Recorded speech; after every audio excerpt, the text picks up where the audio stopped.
again, everyone. Bumi K Mbonani back with episode 2 of our love series, aka chapter 2 of the book of Ruth. Let's hop right in so we don't get a repeat of yesterday's situation. So, when chapter 2 introduces Boaz to us, it introduces him as a close relative of the dead husband, Naomi, who is Elimelech. And I'm not going to be long-winded about this. We know that Jesus came to die for us, to redeem us into Christ, back into God's family. So he became our redeemer and we became co-heirs with him to God's kingdom. So he became the relative. He is our relative that died for us to redeem us back. So in your pursuit of finding the one, finding a man, finding a woman, being with someone, the first question should be, are they a close relative of my dead husband? Because we know that we are the church, but we are Christ's bride, and he is our groom. He's going to come fetch us, it'll be all beautiful. But in the meantime, while we live on this earth, they are close relatives of his, co-heirs with him to the kingdom. And that should be our first question. Are they co-heirs? Because that's really the only people we should be rolling with, at least in the context of a romantic relationship. In verse 2, we find that Ruth wasn't just waiting around for somebody to redeem her. No, she was working.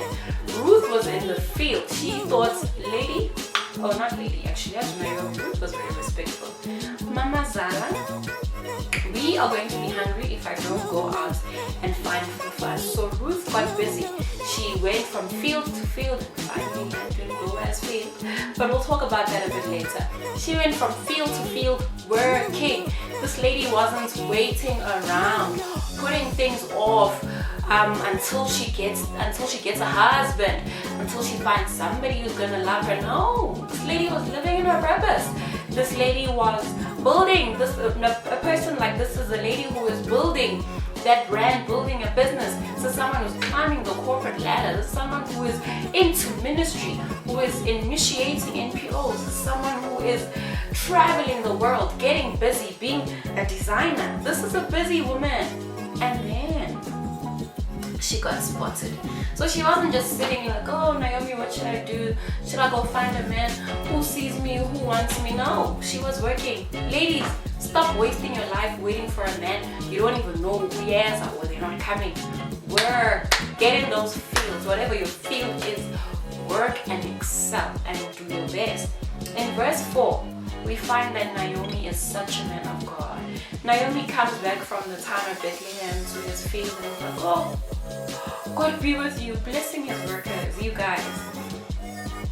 Men. Okay, ladies, observe how the man you are spotting, the man you are interested in, how they interact with other guys. Are they respectful? Because how he treats everybody else is how he's going to treat you. If he's nice with you because he's still interested in you and he's rude to everyone and he treats people as if they're nothing, you're next in line. You are next in line. When he's not interested in you anymore, in that way, he's going to treat you like that, and whether you marry him or not. Verse 5. Guys, verse 5. Boaz is making an inquiry. Boaz is like, guys, whose young woman is that? Who's that lady? I hate it when guys are out here on Facebook or wherever like, oh, you look so nice. I think I like you already. You're gonna be my wife. No, you don't like me, you like the picture. And no, I'm not going to be your wife because firstly are you kingdom. But you guys, stop this. Stop annoying us. Stop being childish. Men make an inquiry. They go and find out about this young woman. So that when they come and in verse 11 and 12 actually, when Boaz speaks to Ruth, he says to her, a full report has been given to me. I have been fully reported about you. Because he made an inquiry, he didn't just rock up and be like, hey, tell me about yourself. No, find out, go into spaces where I am, find out who I am. Don't just rely on a beautiful picture, a curated caption, thinking that you know me. You you've made an inquiry about them. Men, I am tasking you. Make an inquiry so that when you come and speak to this lady officially, you have got a full report. Well, a full report as much as other people can tell you, because the fullest report will come from interacting and spending time with the lady. Verse 8 and 9, we get introduced to attractive qualities that need to be found in men. Men, lean into these 4 points. Lean in very carefully. Boaz says to Ruth, look, I don't want you to go to any other field. Stay here and glean. My young women, I have instructed them that they should leave some food for you, so follow very closely behind them. This is a man showing consideration. Like, if you're going to just be a man who is rude, a man who's just not considerate, it's not going to work. Men, be considerate, show consideration, care, attention, show attention to the woman that you are interested in. Leadership. Oh, I cannot emphasize this point enough. Leadership. Boaz said to his men, the men that work for him, listen, when she's thirsty, she's going to come here to drink. Don't chase her away. Don't touch her. Don't ill-treat her. Leadership. We would like to see men who are leaders. Leaders in churches, leaders at work, leaders in society. Leadership is key. It's an attractive quality. Responsibility. This guy had a field. This guy owned a field. And I'm not saying be the CEO or have a car, but have things that you are responsible over, because what that shows is that you can provide. What that shows is that you have the ability for provision because you are responsible.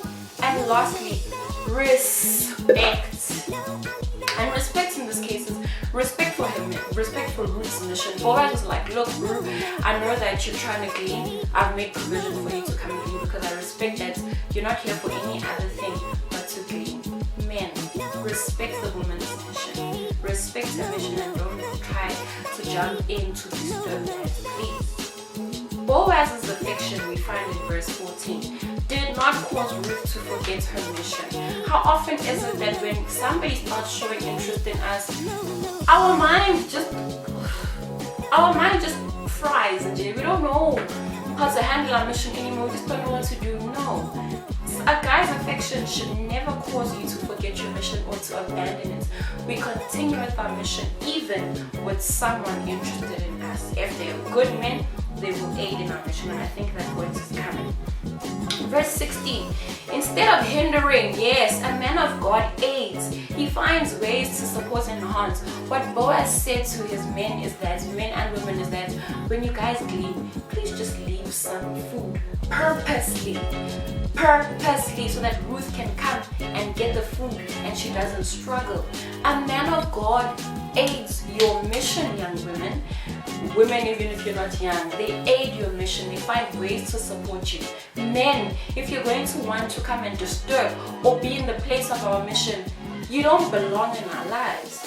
A man of God aids and does not hinder. 19, verse 19. Naomi was such discerning counsel, because Ruth comes back with all this food and Naomi's like, I know for sure that you could not have gotten that from gleaning from only one day. Where did all of that come from? So discerning counsel is somebody who will say, you're acting kind of strange lately. What has changed? You dress differently, you speak differently. Why? Because then from those behaviors, they're able to counsel us. From those behaviors, from those changes, they're able to guide us. Have that person who is going to discern when certain things start changing in your life and counsel you for the betterment of your life. And also, like, it's so beautiful because Naomi says, blessed be the one who took notice of you, ladies. Whoever takes notice of us, can they be blessed? May people not see our outward beauty, and the inside we are rotten.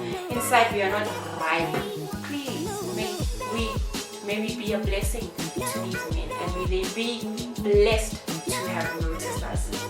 Second last point, Naomi says to Ruth, don't leave the field. Don't leave the field. Follow the women. Ladies, men, remain in the confines because there better than that. And the confidant is with somebody who knows, loves, reveres, and walks in God's statutes. Because if they're just Christian, go to church, no, you're not safe there. You are as good as the person who does not know God. So if this man or woman knows God, loves God, reveres God, and walks in His statutes, is led by the Holy Spirit, that is the only place in which you are safe. And verse 23, the last verse of chapter 2, encourages Ruth to stay. Ruth stayed in the fields until the harvest was over. Stay the process. Don't abort mission when it gets hard, because we don't give up when it gets hard. We give up when we are done. And this give up is you do your best, that you pass on the baton for the next person who's supposed to take over. We don't just leave things when it's hard. No, we leave things when they are done, and we leave them in the best things. So whoever carries on from us has got ease of access, ease of execution.